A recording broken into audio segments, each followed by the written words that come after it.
sejahtera untuk kita semua. Selamat pagi, salam sehat luar biasa.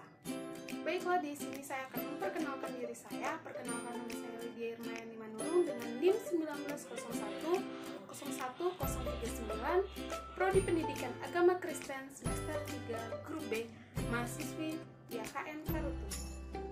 Baiklah, di sini saya akan mempresentasikan diskusi saya mengenai landasan pendidikan.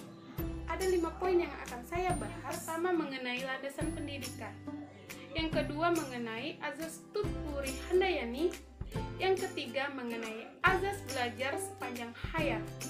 Yang keempat, yaitu mengenai azas kemandirian dalam belajar. Yang terakhir, yaitu mengenai kegiatan belajar dalam pengembangan kemandirian.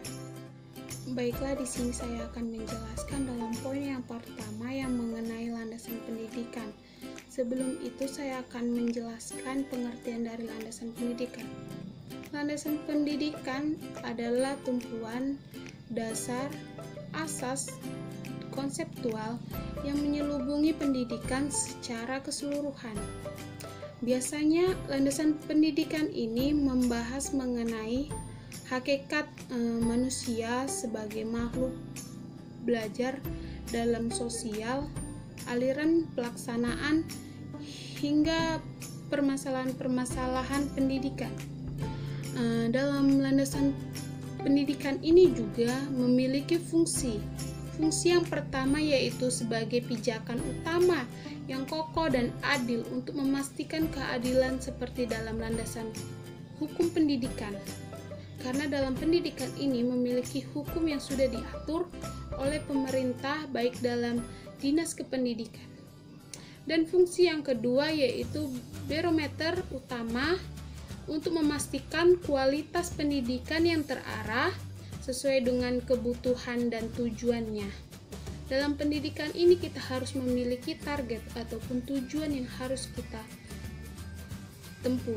Oleh sebab itu, kita diajarkan untuk berusaha belajar mandiri dalam menghadapi pembelajaran ini. Dan fungsi yang ketiga yaitu landasan perlindungan hukum untuk menjaga keadilan dan kemerataan pendidikan. Dalam pendidikan juga kita harus meratakan pendidikan, baik dari tingkat bawah pendidikan melalui SD maupun tingkat pertengahan dan sampai tingkat tinggi. Dan yang terakhir, fungsi dari landasan pendidikan ini ialah melindungi fungsi pendidikan pada pekamnya agar tidak disalahgunakan untuk hal yang negatif. Karena dalam pendidikan ini banyak yang digunakan untuk melakukan hal-hal yang untuk merugikan orang. Oleh sebab itu, dalam pendidikan dilakukan pembentukan aturan agar tidak disalahgunakan dalam sistem yang negatif. Dan dalam landasan pendidikan ini juga memiliki tujuan. Tujuan landasan pendidikan itu apa? Ada 4 poin yang saya akan bahas di sini, yaitu yang mengenai pendidikan menjadi hak seluruh manusia tanpa syarat apapun.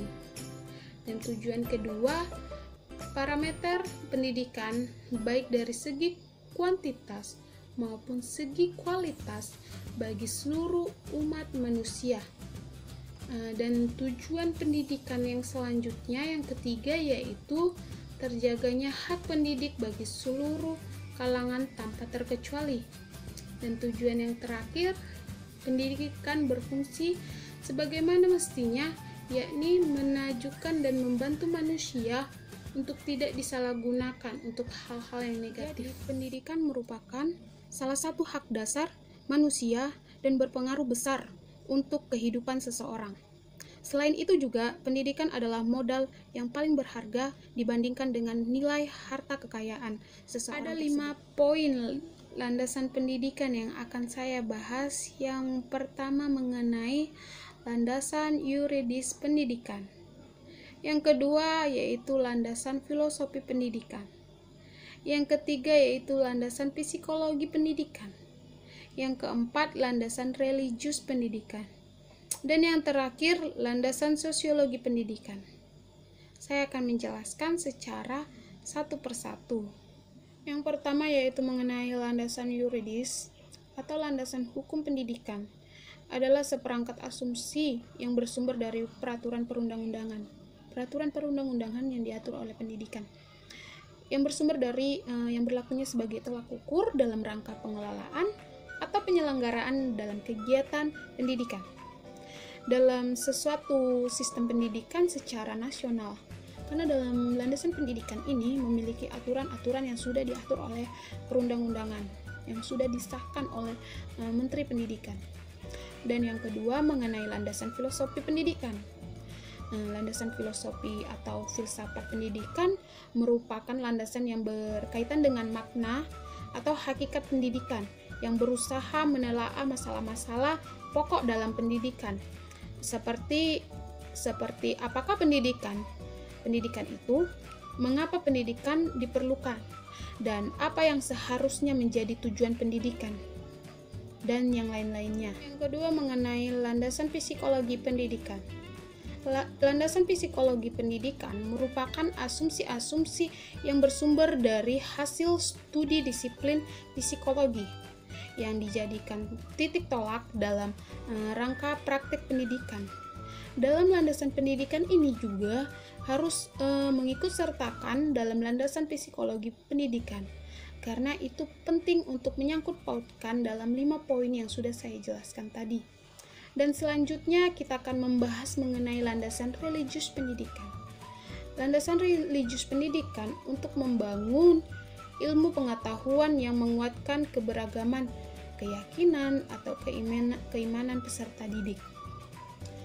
Sehingga tujuan pendidikan untuk membangun manusia yang beriman dan bertakwa serta berkepribadian yang baik, luhur dapat dicapai secara optimal. Dalam landasan religius ini, kita diajarkan untuk lebih bertakwa dan percaya serta mengimani. Dalam pendidikan ini juga kita akan dibimbing untuk mencapai tujuan yang baik. Dan selanjutnya yaitu mengenai landasan secara sosiologi pendidikan. Landasan sosiologi pendidikan adalah seperangkat asumsi yang bersumber dari hasil studi disiplin sosiologi yang dijadikan titik tolak dalam rangka praktik pendidikan. Dalam landasan sosiologi ini juga kita diajarkan untuk hidup bersosial.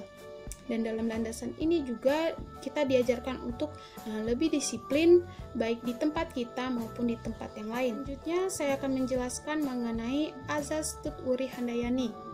Yang kita tahu saat ini Tutwuri Handayani yaitu cuma sekedar lambang dalam pendidikan dalam sekolah-sekolah maupun tingkat perguruan tinggi. Sedangkan Tutwuri Handayani ini adalah penggalan dari kalimat panjang yang terkenal dari Bapak Ki Haji Dewantara, yaitu mengenai asas Tutwuri Handayani. Ini pertama kali dicetuskan oleh tokoh sentral pendidikan di Indonesia pada tahun 1922. Makna dari Tutwuri Handayani ini juga bermakna, yaitu di depan memberi teladan, di tengah membimbing atau memotivasi, memberi semangat, menciptakan situasi yang kondusif, dan juga di belakang mendorong atau mendukung moral. Selanjutnya juga saya akan membahas mengenai asas belajar sepanjang hayat. Apa itu azas belajar sepanjang hayat? Azas belajar sepanjang hayat merupakan sudut pandang dari sisi lain terhadap pendidikan seumur hidup, bisa dikatakan dengan lifelong education. Dapat dikatakan bahwa kehadiran pendidikan sepanjang hayat disebabkan oleh munculnya pertumbuhan belajar. Semakin naik tahun, semakin meningkat dalam proses pembelajaran dan kebutuhan pendidikan yang terus tumbuh dan berkembang selama alur kehidupan manusia. Jadi selama kita hidup, kita wajib untuk mengikuti proses pembelajaran tersebut. Belajar sepanjang hayat ini juga memiliki tujuan. Tujuan apa? Yaitu pendidikan sepanjang hayat adalah tidak sekedar untuk adanya perubahan, melainkan pula untuk tercapainya kepuasan diri pihak yang melakukannya. Atau bisa dikatakan kita sebagai pelajar kita harus memiliki dan mencapai tujuan yang kita mau. Dan dalam azas ini juga memiliki fungsi pendidikan sepanjang hayat adalah sebagai kekuatan untuk memotivasi bagi peserta didik agar ia dapat melakukan kegiatan belajar berdasarkan dorongan dan arahan. Kita sebagai guru, kita harus mendorong siswa kita dan mengajarkan dan mengarahkan dari dirinya, atau bisa dikatakan self-directing learning. Dengan cara berpikir dan berbuat di dalam kehidupan peserta didik kita. Dan kita harus mengarahkan peserta didik kita agar mencapai tujuan dalam pembelajaran. Selanjutnya saya akan membahas mengenai azas kemandirian dalam belajar. Dalam pengertian azas kemandirian dalam belajar ini adalah kemandirian dalam belajar itu dapat dikembangkan dengan menghindari campur tangan guru. Namun, guru selalu siap untuk membantu apabila diperlukan siswa tersebut, baik secara bertatap muka maupun melalui via lain, agar siswa lebih aktif dan dapat berpikir untuk mengerjakan soal tersebut secara mandiri, sehingga asas ini lebih menekankan bahwa siswa dituntut untuk lebih aktif. Karena dalam proses kurikulum saat ini, dalam kurikulum ini mengajarkan untuk bahwasanya sebagai siswa untuk lebih aktif lagi dalam mengorek kajian dalam pembelajaran yang mereka ikuti, dan dituntut untuk lebih aktif sendiri dalam kegiatan belajar tanpa ada bimbingan lagi dari seorang guru. Jadi kesimpulan yang dapat saya sampaikan mengenai materi dalam 5 poin yang sudah saya jelaskan tadi, yaitu dapat kita ambil poin dan kesimpulannya mengenai proses pembelajaran mulai dari landasan pendidikan, asas tuturi Handayani, dan juga hakikat dalam pembelajaran. Dan dalam mandiri belajar kita dapat mengambil kesimpulannya bahwa dari 5 poin tersebut berkaitan erat untuk saling melengkapi. Karena dalam pendidikan yang sudah saya katakan tadi, pendidikan merupakan dasar utama bagi seseorang untuk mencapai tujuannya. Karena tanpa pendidikan, kita tidak dapat untuk mengembangkan wawasan kita. Dan pendidikan itu juga penting dari sebuah nilai harta yang baiklah, hanya itu saja materi yang dapat saya sampaikan dalam presentasi saya mengenai landasan pendidikan ini. Dan ada pepatah mengatakan, raihlah ilmu hingga ke negeri Cina. Mungkin itu saja yang dapat saya sampaikan. Saya ucapkan terima kasih dan salam sehat luar biasa. Tuhan Yesus memberkati. Shalom.